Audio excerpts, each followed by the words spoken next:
At sa Kabikulan naman po, tambalang DepEd, DENR at Kamsur Province nagtutulungan para sa Silya Project para sa mga paaralan. Narito ang report ng aming kasamang si Grace Rifama Simando ng Radyo ng Bayan Naga. Grace, magandang hapon sa iyo. Yes, magandang hapon, Princess. Patok ang tambalang DepEd, DENR at Provincial Government Missouri sa proyektong Silya. Katuwang ang DNR, ang lahat ng mga kumpiskado, mga kahoy na iligal na pinutol mula sa mga bundok ng Kamsur ay ginagastusan ng provincial government upang gawing mga silya para sa mga paaralan ng probinsya. Mula sa pagpapagawa, pagpapapintura hanggang sa maging isang silyang matibay at maganda na bakikinabangan na ng mga mag-aaral ay ginagastusan ito ng pamahalaang probinsya ng Camarines Sur.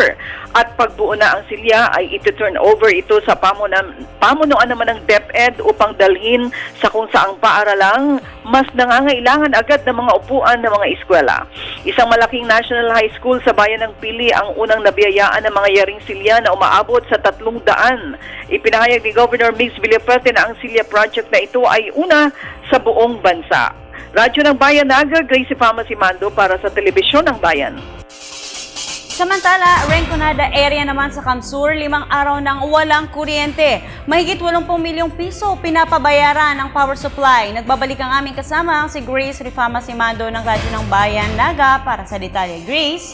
Tama yan, Princess. 5 araw na ngayong walang kuryente ang mga taga 5th District o Rinconada area ng Camarines Sur. Halagang 87 million ang sinisingil ng power supplier na San Miguel Energy Corporation. Handa naman sana magpahiram ng 50 million ang National Electrification Administration sa Casureco 3 pero nais muna ng NEA na ipakita ng management na pag-iigihan nila ang pagpapatupad ng collection efficiency at walang sasantuing pagputol ng kuryente sa mga maraming balanse kahit pa malalaking negosyo o kilalang angkan sa Rinconada area.